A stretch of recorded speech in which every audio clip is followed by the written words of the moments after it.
तो कैसे हो मेरे 12th कॉमर्स के भाई बहनों? मैंने आपको वादा किया था कि मैं आपको एग्जाम की पूरी तैयारी करवाऊंगा। मैंने आपको 2 चैप्टर की पूरी तैयारी करवा दी, चैप्टर 1 और चैप्टर 2 की। अब हम लोग तैयारी करने जा रहे हैं चैप्टर 3 की, मनी एंड इन्फ्लेशन की। इस चैप्टर को जब मैं आपको समझा रहा हूँ तो मैं आपको 2 और 5 मार्क्स के सारे आईएमपी क्वेश्चंस करवाते जाऊंगा। तो पहला जो टॉपिक है वो है meaning of the barter system. Barter system क्या होता है, इसकी मीनिंग बताना है। तो ये जो बार्टर सिस्टम है, यहाँ से बोर्ड आपको 5 मार्क्स का सवाल पूछेगी। मैंने यहाँ पे जितना भी आंसर लिखा हुआ है यहाँ से लेके यहाँ तक आपको सब लिखना पड़ेगा, तब जाके आपको बोर्ड इस टॉपिक से 5 मार्क्स देगी। अब डेफिनेशन को पढ़ लेते हैं। A barter system is in which people exchange goods और service directly without using money. बिना पैसों के हम लोग सामान और सर्विस का एक्सचेंज कर रहे हैं, सामान और सर्विस के बदले। नहीं समझ में आया? एग्जांपल देखो, a farmer give rice to another person. एक फार्मर ने राइस दे दिया एक इंसान को, और उस इंसान ने बदले में फार्मर को वीट दे दिया। एग्जांपल क्या था? फार्मर ने एक इंसान को राइस दिया और उस इंसान ने फार्मर को वीट दे दिया। तो यहाँ पे मनी नहीं लगा, बट चीजों का एक्सचेंज हुआ। राइस के बदले वीट मिल गया, वीट के बदले राइस मिल गया। इसी सिस्टम को हम लोग बोलते हैं बार्टर सिस्टम। बिना पैसों के चीजों का लेन देन करने के सिस्टम को हम लोग बोलते हैं बार्टर सिस्टम। तो ये हो गया प्रोडक्ट वाला बार्टर सिस्टम। अब सर्विस वाला बार्टर सिस्टम, जैसे मैं आपको पढ़ा रहा हूं, तो पढ़ाई क्या हो गई? सर्विस हो गई। आप लोग 12th में हो, तो मैंने आप लोगों के साथ एक डील की कि आपको मैं पूरा 12th पढ़ा दूंगा। जब 12th खत्म हो जाएगा तो बदले में मुझे 25 किलो राइस दे देना। तो ये सर्विस के बदले में मैंने आपसे क्या मांग लिया? 25 किलो राइस। तो ये भी क्या कहलाएगा? Barter system. अब एडवांटेज पढ़ लेते हैं। क्योंकि बोर्ड आपको 5 मार्क्स का सवाल पूछ रही है तो थोड़ा सा आंसर बड़ा करना पड़ेगा, इसीलिए मैंने एडवांटेज भी डाल दिया है। Advantage of the barter system, simple system. Barter system वाला जो सिस्टम है वो बहुत सिंपल है। कैसे? Direct exchange of goods and service, no need for money. एक इंसान को वीट चाहिए, एक इंसान को राइस चाहिए, दोनों ने एक दूसरे के साथ डील कर ली, सिंपली उनका एक्सचेंज हो गया, पैसे जैसी किसी चीजों की जरूरत नहीं पड़ी। तो हम लोग बोल सकते हैं कि ये जो सिस्टम है वो बहुत ही सिंपल है। Useful in cashless economy. मान लो कि एक दुनिया है जहां पे पैसा ही नहीं है, फिर लोगों को अगर एक्सचेंज करना होगा तो वो कौन सा सिस्टम यूज करेंगे? Barter system. Help people trade even when cash is unavailable. People को अगर ट्रेड करना है बिना पैसों के तो वो कौन सा सिस्टम अपनाएंगे? बार्टर सिस्टम का सिस्टम अपनाएंगे। अब आगे देखने जा रहे हैं हम लोग लिमिटेशंस ऑफ बार्टर सिस्टम। अब ये क्या है उसको जानते हैं। As population, industries and cities grew and people began to specialize in different kind of work, the barter system become difficult to use. ध्यान देना, मैं आपके दिमाग में डालने जा रहा हूँ। जैसे जैसे पॉपुलेशन बढ़ती गई, हमारे दुनिया में फैक्ट्रीज इंडस्ट्रीज बढ़ती गई, हमारे दुनिया में शहर बड़े होते गए, और लोगों ने अलग अलग प्रोफेशन अपना लिया, अलग अलग टाइप के काम अपना लिए। तो जैसे पॉपुलेशन, इंडस्ट्रीज, सिटीज और लोगों ने अलग अलग तरीके के काम अपना लिए, तो लोगों की डिमांड बढ़ती गई। जब लोगों की डिमांड बढ़ती गई तो वहां पे बार्टर सिस्टम एक्सचेंज करने में फेल होता गया। तो ये था आपका लिमिटेशंस। आगे अगर आपको और बड़ा करके आंसर लिखना है तो मैंने वो भी दिया हुआ है। मेन लिमिटेशंस, 3 मेन लिमिटेशंस हैं। Lack of double coincidence of want, difficulty in storing value, problem of measuring value. भैया कुछ समझ में नहीं आया तो मैंने समझाया कहाँ? थोड़ा सा ध्यान दो, ध्यान देते रहो, अपने आप सब कुछ समझ में आ जाएगा। मैं बहुत इजी लैंग्वेज में नोट्स बनाता हूं। अब पहला वाला जो है उसको देखते हैं। बोथ पार्टीज में not need each other goods. यहाँ पे हम लोग ना एग्जाम्पल से समझते हैं। मान लो अमित है और उसके अगेंस्ट में है सुमित। अमित के पास है राइस और उसको बदले में चाहिए शूज। वो गया सुमित के पास, उसने बोला सुमित तू राइस ले ले और बदले में मुझे शूज दे देना। तो सुमित ने बोला अमित मेरे पास शूज नहीं है, मेरे पास घी है। तो यहाँ पे जो एक्सचेंज है वो पॉसिबल नहीं हो पाया। तो इसी सिस्टम को हम लोग बोलते हैं lack of double coincidence of want. दोनों पार्टी का जो वांट है वो एक दूसरे से मैच नहीं कर पा रहा है, तो एक्सचेंज करने में दिक्कत आएगी। दूसरा लिमिटेशंस क्या है उसके ऊपर देख लेते हैं। Difficult in storing value. Perishable goods like food can not be store for future use. अब पहले के जमाने में फार्मर जो है वो खेती करते थे और खेती का जो भी वो क्रॉप उगाते थे उन सारी चीजों को हम बहुत लंबे समय तक स्टोर नहीं कर सकते थे। तो अगर हम लोगों को फ्यूचर में किसी भी चीज की जरूरत पड़ेगी तो जो हमारे पास आइटम्स हैं जैसे कि फूड है, क्रॉप है, ये सब बर्बाद हो जाएंगे। तो फ्यूचर में हम लोग कोई भी चीज को एक्सचेंज नहीं कर पाएंगे। ये भी एक डिफिकल्टी आ रही थी बार्टर सिस्टम के अंदर, क्योंकि जो हमारे पास सामान था वो बिगड़ जाएगा, हम लोग फ्यूचर में उसका इस्तेमाल करके एक्सचेंज नहीं कर पाएंगे। तीसरा है प्रॉब्लम ऑफ मेजरिंग वैल्यू। समझो, no common measure to compare value of different goods. ठीक है, आज के जमाने में वापस आ जाओ। आज अगर आपको 1 पेयर ऑफ शूज चाहिए तो आप मार्केट में जाओगे तो दुकानदार आपको बोलेगा कि भैया 1000 रुपए जोड़ी ये जूता है। बट जब बार्टर सिस्टम था दुनिया के अंदर, तो अगर आपको 1 पेयर ऑफ शूज चाहिए तो उसके बदले कितना घी देना पड़ेगा, कितना वीट देना पड़ेगा, कितना राइस देना पड़ेगा, इसके लिए कोई भी स्टैंडर्ड वैल्यू नहीं थी दुनिया में। तो चीजों को मेजर करने में भी दिक्कत आ रही थी बार्टर सिस्टम के अंदर। ये तीसरा लिमिटेशन है। Explain the meaning of money according to the Marshall and Robertson, also explain the types of money. देखो, explain the meaning of money according to the Marshall and Robertson, ये आप text book के अंदर देख लेना। तो उन्होंने जो बोला है आपको एज इट इज वही लिखना पड़ेगा, इसीलिए मैंने यहाँ पे नहीं लिखा। आप टेक्स्ट बुक में जाना, रॉबर्टसन और मार्शल ने जो बोला है मनी के बारे में, टाइप्स ऑफ मनी के बारे में, वो चीजें वहां पे से देखना, पढ़ना और लिख देना। अब मैं आपको बता देता हूं टाइप्स ऑफ मनी के बारे में। तो कॉमोडिटी मनी क्या होती है? Goods that have their own value are use as money. Example देखना, salt, grain, gold use for exchange. हम लोग सॉल्ट के बदले में गोल्ड ले रहे हैं, ग्रेन के बदले में गोल्ड ले रहे हैं, ये सब क्या कहला गए? Commodity money. आगे animal money.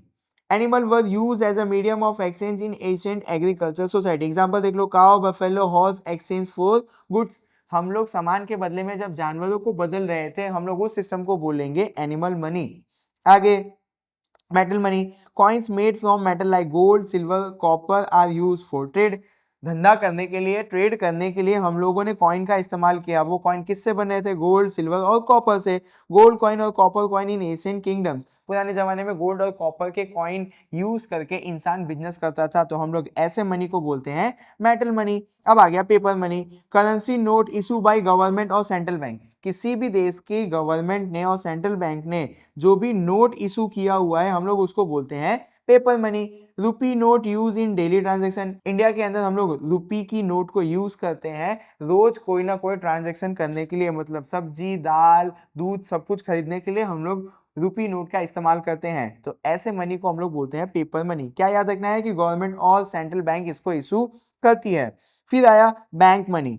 Money deposit in bank use through cheque, draft और ऑनलाइन ट्रांसफर। जो भी पैसा हमने बैंक के अंदर जमा किया है, फिर उस पैसे को हम लोग चेक, ड्राफ्ट और ऑनलाइन तरीके से इस्तेमाल में ले रहे हैं, तो ऐसे पैसे को हम लोग बोलते हैं bank money. Example, paying bill by bank transfer और चेक। आजकल हम लोग अपना बिल भरते हैं ना बैंक से, मतलब अपने ऐप में जाते हैं और लाइट बिल भर देते हैं, तो ये किस टाइप का मनी है? Bank money. अब आ गया plastic money. Card issue by bank for easy transfer. आप सबको पता है यहाँ पे बात हो रही है क्रेडिट और डेबिट कार्ड की। हम लोग आज के टाइम पे क्रेडिट और डेबिट कार्ड का यूज करके शॉपिंग कर रहे हैं, तो ऐसी मनी को हम लोग बोलते हैं प्लास्टिक मनी। तो मनी एंड इन्फ्लेशन के अंदर से हम लोगों ने मनी के बारे में सब कुछ पढ़ लिया। अब हम लोग आगे पढ़ेंगे इन्फ्लेशन के बारे में। तो यहाँ से बोर्ड आपको 5 मार्क्स का ही सवाल पूछेगा। Define and explain meaning of inflation. What are the leading causes of inflation? Define inflation and explain its characteristic. तो ये 2 सवाल आपको इस सेक्शन से बोर्ड 5 मार्क्स के लिए पूछेगा, ध्यान देना। Inflation means a continuous rise in the general price level of goods and service in an economy. क्या बोला गया? किसी भी चीज का अगर लगातार दाम बढ़ता रहेगा तो हम लोग उस चीज के दाम को इन्फ्लेशन काउंट करेंगे, महंगाई काउंट करेंगे। एग्जाम्पल देता हूं कि आप लोग जब छोटे थे तो आप लोग पेट्रोल का कुछ और प्राइस देख रहे थे। आज आप देख रहे हो कि पेट्रोल का प्राइस लगातार बढ़ते जा रहा है, तो हम लोग इस सिचुएशन को, पेट्रोल के प्राइस को हम लोग बोलेंगे कि उसके अंदर इन्फ्लेशन आ रहा है। अभी मान लो कि कोरोना आया था, आप सबको भी पता होगा, तो कोरोना के अंदर मास्क और सैनिटाइजर का दाम बढ़ रहा था, तो हम लोग उसको इन्फ्लेशन नहीं गिनेंगे। किसी भी चीज का लगातार प्राइस बढ़ते रहेगा तब हम लोग उसको इन्फ्लेशन की कैटेगरी में डालेंगे। ये दिमाग में डाल के चलो। तो अब अगर इन्फ्लेशन होगा तो उससे क्या हो रहा है उसको देखते हैं। As price increase the value purchasing power of money decrease. याद रखना कि आपके पैसे की वैल्यू नीचे गिर रही है और आपकी परचेसिंग पावर नीचे गिर रही है। तो परचेसिंग पावर क्या होती है, बुरा मत मानना, समझाने के लिए बोल रहा हूं, खरीदने की औकात को हम लोग बोलते हैं परचेसिंग पावर। अब हम लोग समझते हैं कि खरीदने की औकात और पैसे की वैल्यू कब नीचे गिर जाती है। लास्ट ईयर 100 रुपए से हम लोग 5 kg राइस खरीद सकते थे, बट आज के टाइम पे हम लोग 100 रुपए से 3 kg राइस खरीदेंगे। तो इस सिचुएशन को हम लोग बोलेंगे कि प्राइस राइस की वजह से हमने पैसे की वैल्यू खो दी और परचेसिंग पावर नीचे गिर गई। सेम पैसे में हम लोग जब ज्यादा सामान खरीद पाएंगे तो हम लोग बोलेंगे कि मनी की वैल्यू बढ़ रही है या फिर आपकी परचेसिंग पावर बढ़ रही है। यहाँ पे देखो पैसा सेम है बट गुड्स और सर्विस की क्वांटिटी कम हो गई, तो हम लोग इस चीज को बोलते हैं वैल्यू ऑफ मनी का नीचे गिर जाना। अगर हम लोग आगे देखेंगे तो कैरेक्टरिस्टिक ऑफ इन्फ्लेशन को पढ़ने जा रहे हैं। अब इसके अंदर हम लोग ध्यान देते हैं कांस्टेंट राइज इन प्राइस, लगातार राइज बढ़ते रहना चाहिए तभी आप उस चीज को इन्फ्लेशन के अंदर काउंट करोगे। The price of goods and service keep increasing, मैंने समझा दिया है। Price rise in all sector, हमारे देश के अंदर 3 सेक्टर है, एग्रीकल्चर, इंडस्ट्री एंड सर्विस। सारे सेक्टर के अंदर सारी चीजों का प्राइस बढ़ते रहेगा तभी हम लोग बोलेंगे कि इन्फ्लेशन की सिचुएशन आ गई है। डिक्रीज इन परचेसिंग पावर, दाम इतना बढ़ जाना चाहिए कि हमारी औकात से बाहर जाने लगे वो गुड्स और service. As price increase the value of money fall, price increase होगा तो मनी की जो वैल्यू है वो नीचे गिर जाएगी, जिसकी वजह से हम लोग कम चीजों को बाई कर पाएंगे सेम अमाउंट में। हमने पीछे पढ़ा हुआ था, चलो मैं एक और एग्जांपल देता हूँ। जब मैं छोटा था तो मुझे 1 रुपए की 4 पानी पूरी मिल जाती थी। आज अगर आपको 4 पानी पूरी खानी है तो आपको 10 रुपए देने पड़ेगा। इसी को हम लोग बोलते हैं कि मनी की वैल्यू गिर जाना और आपकी परचेसिंग पावर नीचे गिर जाना। तो जब भी प्राइस राइज इन्फ्लेशन आएगा तो मनी की वैल्यू जो है वो नीचे गिर जाएगी, जिससे परचेसिंग पावर भी नीचे गिरेगा। राइज आफ्टर फुल एम्प्लॉयमेंट, समझाता हूं इसको। When all resources are already in use, extra demand only increase price, not production. आपको बहुत प्यार से मैं समझाता हूँ। मान लो कि हमारे पास 2 kg वीट है, हम लोगों ने 2 kg वीट से 2 kg बिस्किट बना लिया। अब ये जो बिस्किट हम लोग बना रहे हैं इसके अंदर देश की सारी मशीन और सारे रिसोर्स, साथ साथ में सारे ह्यूमन भी इन्वॉल्व हो गए। कितना वीट था हमारे पास, 2 kg। कितना बना रहे हम लोग उससे, 2 kg वीट। अब इसके ऊपर भी अगर पब्लिक डिमांड करेगी तो हम लोग प्रोडक्शन नहीं बढ़ा सकते, क्योंकि देश के अंदर सिर्फ और सिर्फ 2 kg वीट ही पड़ा हुआ है।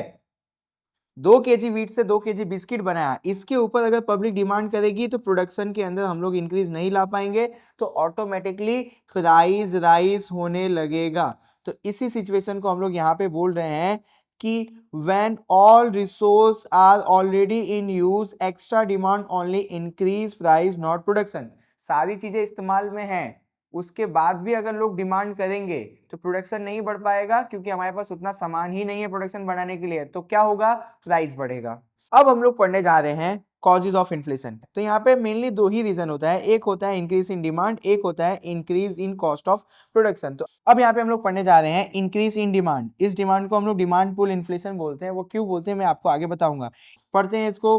When people demand for goods and service become higher than what is available in the market, यहाँ पे आपको नहीं समझ में आएगा, एग्जांपल देता हूँ। सपोज करो एक फैक्ट्री है, वो कितना 1000 बाइक्स बना रहा था, 10,000 बाइक्स एक महीने में बना रहा था।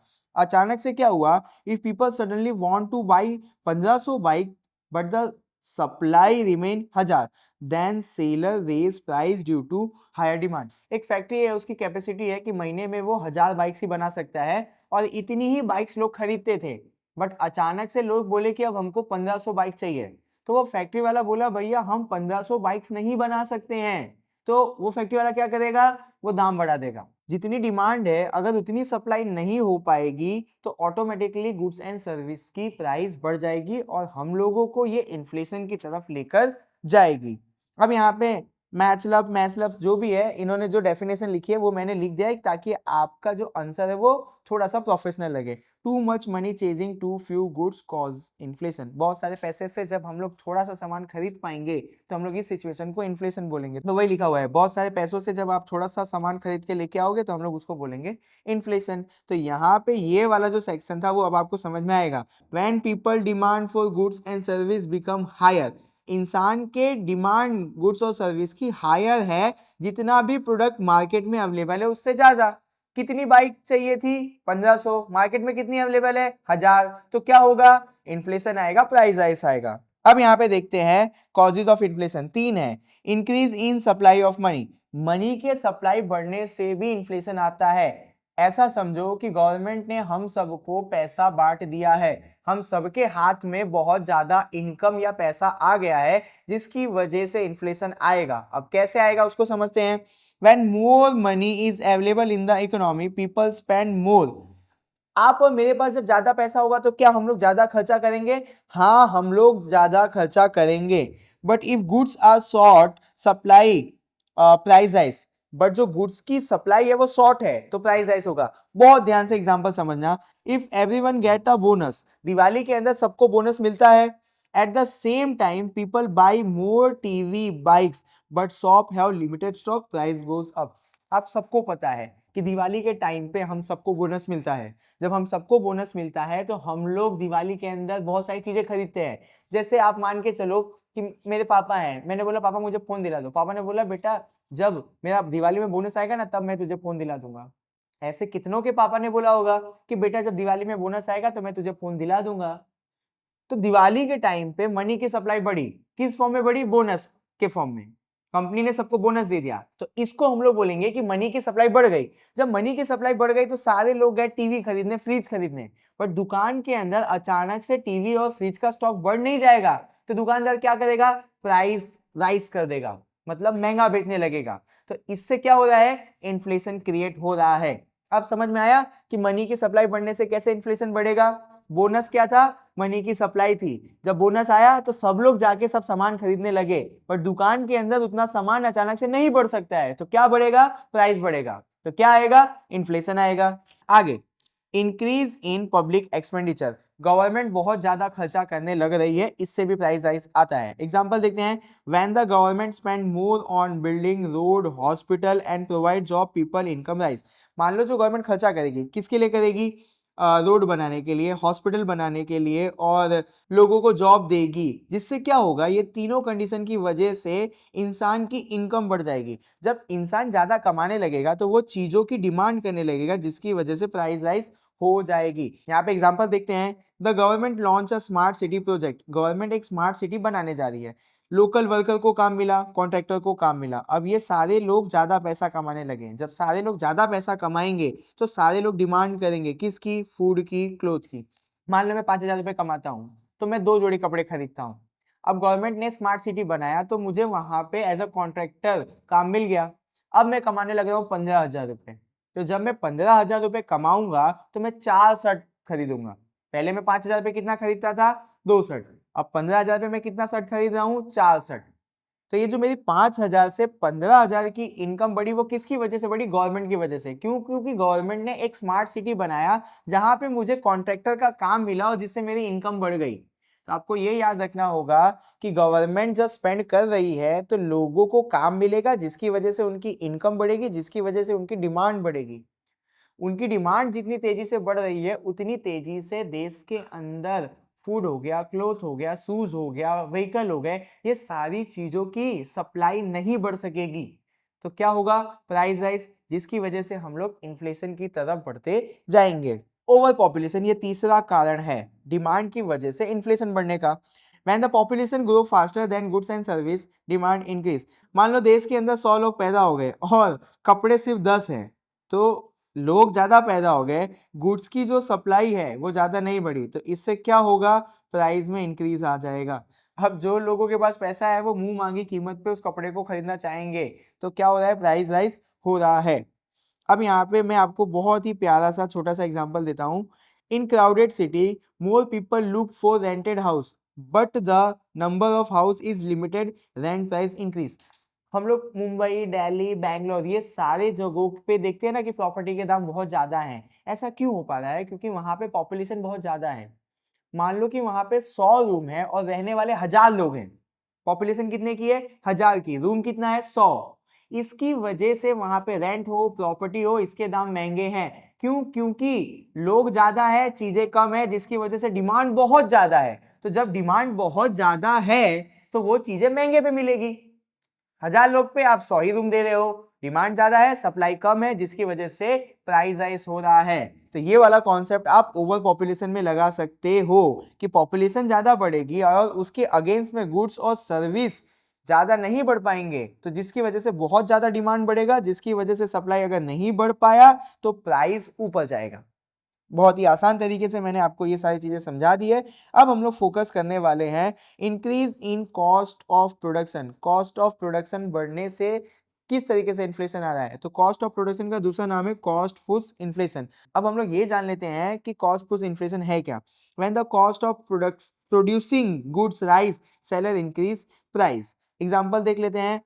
Raw material become costly, wages of worker increase, electricity और ट्रांसपोर्टेशन कॉस्ट इंक्रीज। मैं बहुत प्यार से आपको एग्जांपल से समझाता हूँ। अभी मान लो कि मेरे पास एक शूज है, वो शूज को मैं बनाता था, मुझे उसका जो भी मटेरियल है वो पड़ता था कितने रुपए का, 400 रुपए का।